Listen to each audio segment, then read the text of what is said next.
Welcome to the village.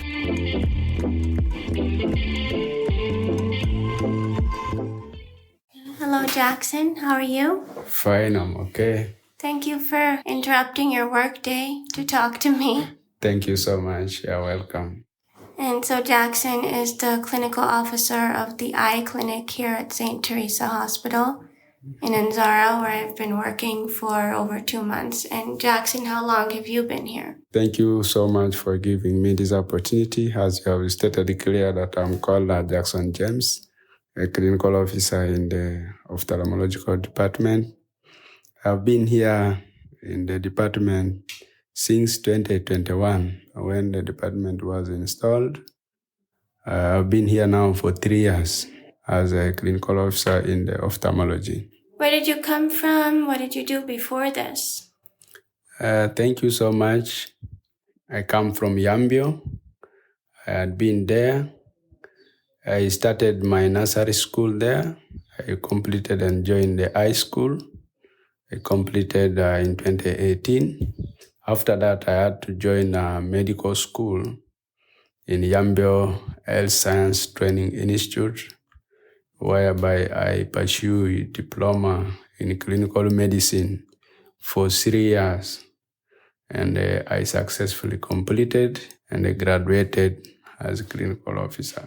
The way how I was here, how I managed to come to St. Theresa, when I was in my second year clinical medicine in Yambio Health Science Institute, I was registered as volunteer for the hospital in the eye department. I started coming here during my free days as volunteers.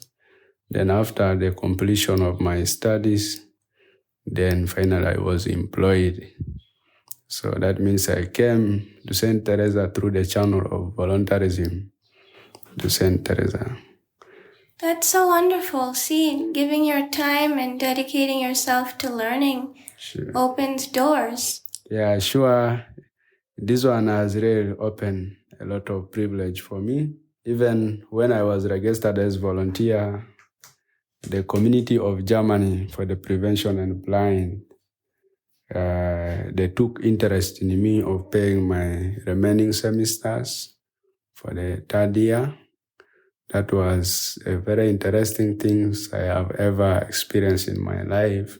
I was really so happy to see this because I myself started doing some casual work while paying for my school fees, because I face a lot of challenges because father and mother are not there. So I had to struggle for myself. If you depend on somebody, sometimes you may not achieve what you want. The only thing is you struggle, you work hard, then people will now take interest to support you when you work for yourself. What you said is so true, and if you depend on others or wait for things to happen to you, they may not happen. You have to find the opportunity and make things happen for yourself. Actually, I had gone through a lot of difficulties, which could sometimes, if somebody else could give up, but me, I focused and concentrate on what I want to achieve tomorrow. And my hopes and dreams is not to remain as a clinical officer. I think it's still far of studying to become also one day as an ophthalmologist. Yes. Because in South Sudan, sometimes it is very difficult for people to go for studies in ophthalmology. And most of the people, they also don't have interest in doing ophthalmology because to get the material sometimes is very difficult. To go to school also sometimes it's a bit difficult to pay the school fees. It is a bit expensive. And sometimes if you don't get a scholarship, you can't manage to do ophthalmology because the parents can't really afford that money.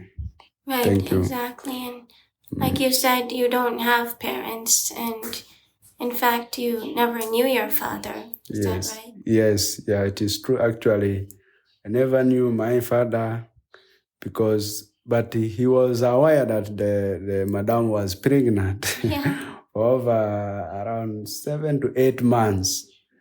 Then because he was a soldier during those days of SPLA, when he left the mom at home and went, for this issue of the war, so he never survived, he never came back home. Even those days, there were no good pictures that I could see. Even the picture of my father, I couldn't see the real picture. Just always stay with the uncles. They are the one even sharing these life stories with me. Then after that, I grew up with my mother. Once the husband is not there, in our culture, they don't allow the wife again to stay at home. So the mother has to go to their place. So the family said, no, she could not go with me. So she just went to their place and leave me with my grandmother. And I had to stay with them. They had to look after me. And some of them could struggle to go and work in the farm to get something to pay for my nursery school. From there, I struggled. When I reached in P7, P6, I started now working, like laying bricks, sometimes selling these bricks. You lay and burn, you sell, you get money, you pay for your school fees. That really made me to focus because of the life experience I've ever gone through. Now reaching in the high school, in the senior 2, my mother also actually passed on when I was 22 years old. So now I remained as an orphan. But people always support me in one way or the other. People also encourage me not to give up, to focus, really, to achieve what I want. So these are my dreams. I always hope far so that and all people whom I see next to me are all my parents. Sometimes I don't think of it too much that they are since the dad is not there, mother is not there. So how will I make it in life? But all people who are close to me are all my relatives, my fathers and my mothers. So that really makes me happy here in St. Theresa. Thank you. That's so nice, Jackson. And it's tough because some of the cultural rules, like they're not allowing your mother to raise you. Yes. You had to stay with your father's family and your mother had to go to her family. Sure. Actually, these are the cultural beliefs here, because the reason behind is the father paid the dowry already. But if he's not there, you are not supposed to go again with their child to your place. So you have to leave the child with the relatives. And it was a bit difficult to grow somebody up without the mother. Sometimes you face a lot of challenges. But with God's grace and mercy, you had survived. You survived, and now you're thriving and you're working here. And it's just so true. So many people make excuses that they don't have the opportunity, but sounds like with your own will and, of course, support from other people, it's happening. Your dreams, making some dreams come true so you can make your parents will know and be proud of you. Yeah, thank you. It's really true. Our young youth of these days think of people to come and help them. They don't think of how to start by themselves. Some of them can start when they face a lot of challenges. They can stop on the way. But I have learned that all what I've gone through, one day I never gave up. I keep on praying to God so that He support me, so that I continue and achieve my dreams. So this really makes me happy when I see people coming in to support me. This one really gives me that the souls of my dad and mom who passed are still with me. When people come up to say that they want to support me for studies, this really makes me so happy and interesting when I see such things coming upon me. That's true. You emit a sort of like people want to talk to you, be around you, and appreciate your interest because I never would have guessed you had such a sad story because your demeanor is so positive and friendly. And I remember when we were doing the neonatal resuscitation, you were the first and only one to come and join us every time. Sure. Thank you once more again for giving me this opportunity. Now I come to the changes that I've seen in St. Theresa Hospital. The first changes that I've seen here was when I came in, there were a lot of patients who were blind. They could not move alone. They moved with the support of the relatives, families. But now when this eye department was installed, now we see people moving alone without the support of the relatives. These ones are shown great changes in the hospital of St. Theresa. The second one, the changes that I have seen during this period that you have been here with us. By then, there was a lot of mortality rate in the hospital. But with your presence around and other doctors, Dr. Joseph and Dr. Patrick, and Dr. Taban, we see a lot of great improvement whereby the number of mortality rate has reduced. There are no more reports of death cases, more especially during the time of measles outbreak that was which was in April and March. In a week, you could hear of 6 children passed on the last week, which was a very huge number. But now, these days, you don't see this mortality rate. It has reduced together as the maternal deaths. By then, it used to happen because we had only one doctor, that was Dr. Ball, could run the whole department. But now, with the presence of the obstetricians, we have seen a great changes also in the mortality rate and the maternal deaths in the hospital. These are the great changes that I've seen here. That's so good to know, especially there's clinical officers. They are trying very hard, like yourself and the other 3 that are here, but you cannot run everything yourself, and you need some training and help and support from those who have done more specialized training. Sure. I think the clinical officers and medical doctors have tried their best, but the most important thing is the knowledge, as you said, as capacity building.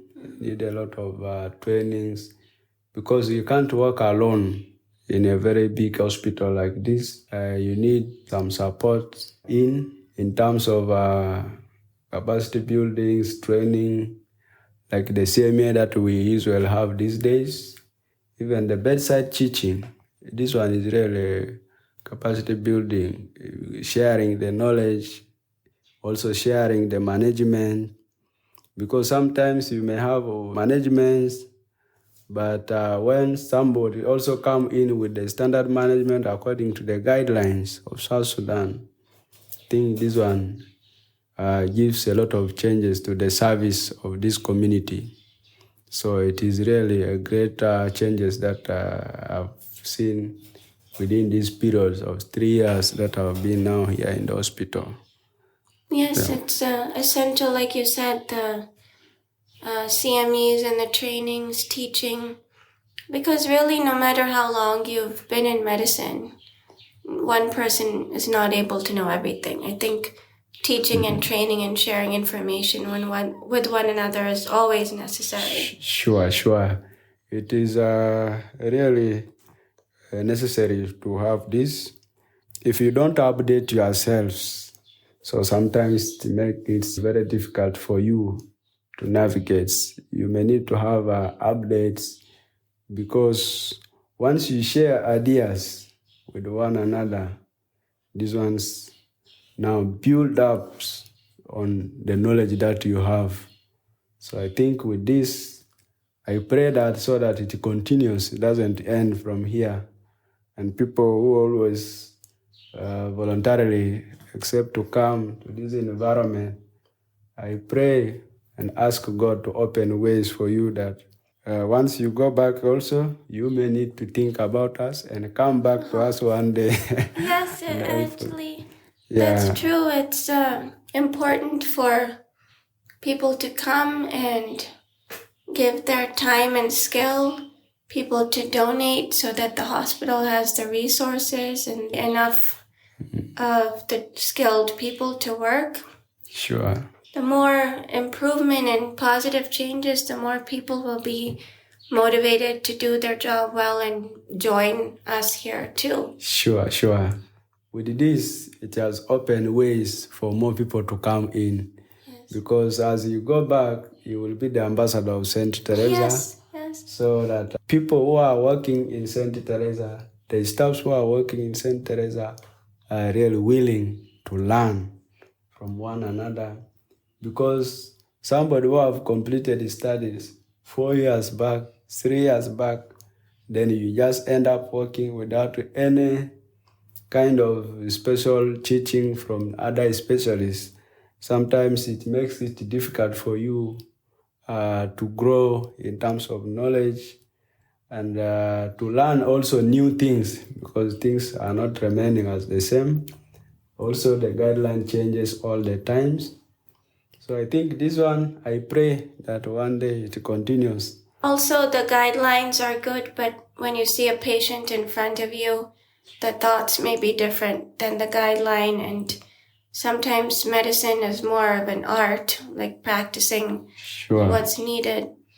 But like you said, like people like me who come and then go back and do the storytelling. Like now we're telling everybody together our story. Sure. And not just me telling it for you, you are telling it, which that's the part I love. So I think your motivation can help people to be motivated. There's, to have no opportunity, but try to find your own opportunity. Sure. What brought you this interest in eyes? Thank you so much for giving me this chance once again to express my interest in the eyes. You know, there is one thing that made me to pick interest in the eyes. A miracle that was done by Jesus of opening the eye of the blind. Now I had to learn from Jesus. Yeah. Why not to open the eyes of the blind? Oh, Jackson, that's so wonderful. So with this, it made me to take interest in the eyes. After finishing my medical school, I had to go for this specialization of the eye. Yeah. Because in this community, we see most of these people are suffering, and most of them are old people, and sometimes they don't have money to go abroad for the surgeries of the eyes. Sometimes it is difficult for them, and sometimes these are poor people who can't even support themselves. So I took that gesture from God in the Bible, so to open the eyes of the blind. That's so and great. I pray one day also to become an ophthalmologist. It is my prayers that I always pray. Thank you. With the reasons you're doing it, I mean, sight is so important. I actually would worry about sight from the time I was small. Mm-hmm. I always was scared about losing sight. I don't know why. I was always worried about that. Yes. Even going to the eye doctor, I was always very nervous. Sure. Even now, I have to go, but I don't really like it. I always get nervous what they'll tell me because vision is so important. Your eyes are right there and they help you to see the world, and it's so crucial. Sure. And there is another thing also which it says in the Bible that if your eyes are blind, the whole body is also in blindness. So all this, if somebody is not looking, is not seeing, the whole body is in a problem. Yeah. So with this, I've taken this interest in the eye so that we don't want our community to just remain blind for life while people are around who can go for studies and also come and support them in one way or the other. And sometimes, basically, we don't put this as a priority for money, but we put the life of our communities first. then we follow. So with this, we need to help our communities. Sometimes we see children who are also born with some eye problems, and also they need this special management. Sometimes we don't have in South Sudan. Even though if you go to Juba, it's not there. They send you to Uganda, but somebody from grassroots to be referred to Uganda, I think cannot be possible. Also refer to Kenya, sometimes to get that money, it is a bit difficult. Yes. So that's why I've took this interest to do this. And also sometimes most of our young youth are those ones who have gone to the medical schools. They took interest always in other different specialization. Most of them are not willing to go and study about eyes. So I had to also take this chance to say, no, I also take this direction of studying about ophthalmology. So thank you. That's beautiful. And you're right. The eyes are so important, and not being able to see gives you such a disadvantage in life. And really, you're right.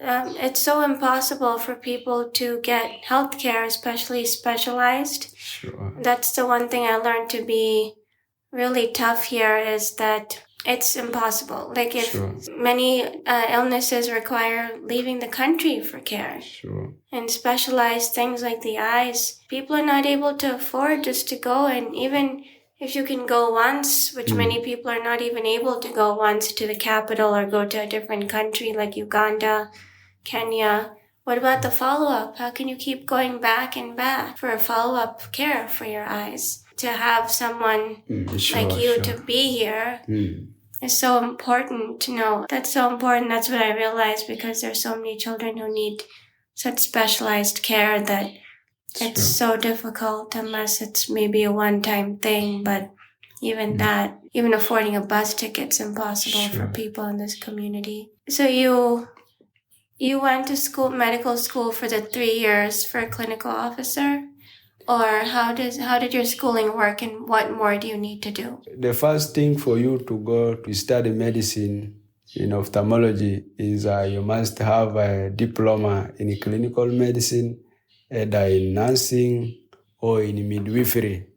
So this one is one of the requirements that qualifies you to go and do ophthalmology.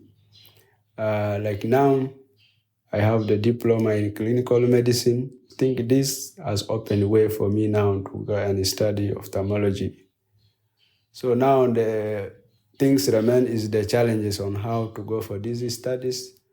But there are some people who are willing to support, but others are also saying it is a bit expensive. One person can say, maybe I will take the part of school fees. Now you still have the vacance of the school requirements, which also needs another person to support. Like you are supposed to go and do advanced diploma in clinical ophthalmology and cataract surgery, which takes you for 2 years. So after finishing this, now you can also go and do bachelor degree.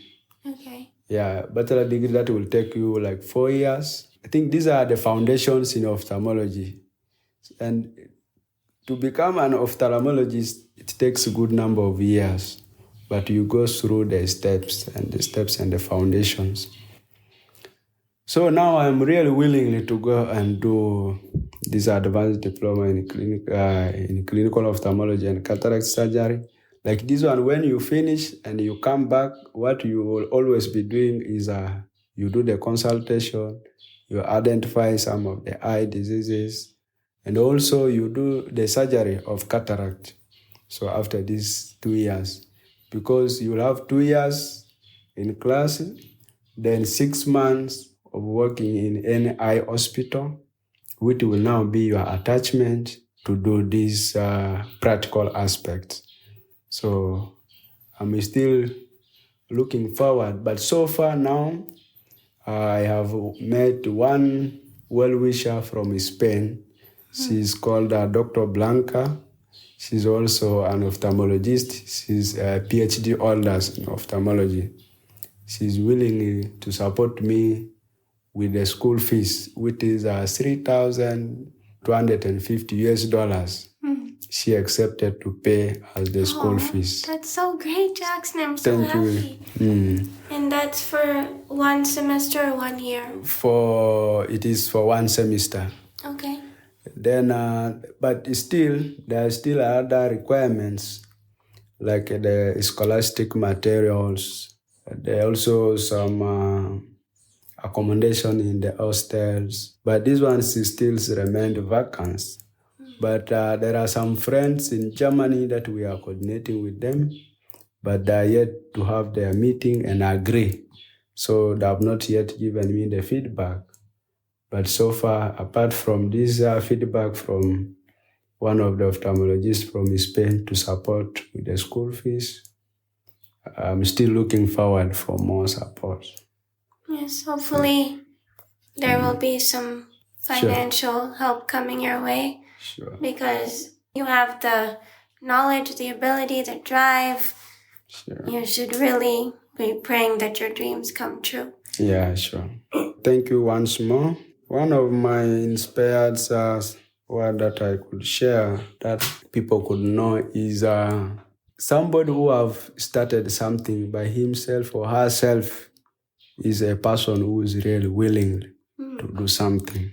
So such people should look into them and support them in one way or the other, rather than helping somebody who's just idle, who have not started any foundation. Yeah. But that person is not willing to learn. So this is one of the inspired words that I can say. You're right. We should look to see who we can support. Those people should really deserve the energy and time and support. Sure. Because somebody who have started have interest already. But somebody who is still at home, how will you know that this person is having interest in something to learn? Sometimes this inspired me when I see people. There are some youths outside who have started some of the things that they can do for their life, but sometimes there gets a lot of difficulties. Others can sometimes give up, but I always advise them not to give up. You concentrate, you continue. One day, one time, even God will surprise you. Yeah. You see yourself in a certain level. So these are the things that inspired me. And always I remain a person who is focused the church, because I grew up in the church. I always have to pray and leave my things at the end of God and ask Him to bless so that I achieve what I want. Because with the God, everything is possible. That's so true, so well said. And you do your duty, you do your part, and you say your prayers. Sure. That's all we can do. Yeah, this is what all we can do. Thank you, Jackson. You said it best. With God, everything is possible. Sure. Thank you so much for taking your time to come and listen to our life experience in South Sudan, in St. Theresa. There is nothing that we can offer you, but the only gift is prayers. Wherever you move, God will be with you in all the journeys that you will go through. Thank you so much. Thank you, Jackson. And you say there's nothing you can offer me, but actually all of you have welcomed me, and you've all taught me about your lives and accepted me into your community and enriched my life in ways that you can't really put a number to it. Sure. It's like some of these experiences and time with you, all of you here at St. Theresa is priceless, and I will be back. Don't worry. You might be gone to school, but I'll be back. Thank you so much for coming back anytime. Even though if I go to school, I will not remain there. I will still come back. Yes, that's true. And we hope to meet again in future. Yeah. Absolutely. Yeah. Well, thank you, Jackson. Thank you so much, Dr. Mavash, for having this nice time with me. Anytime. All right. Thank you. Thank you so much. Okay.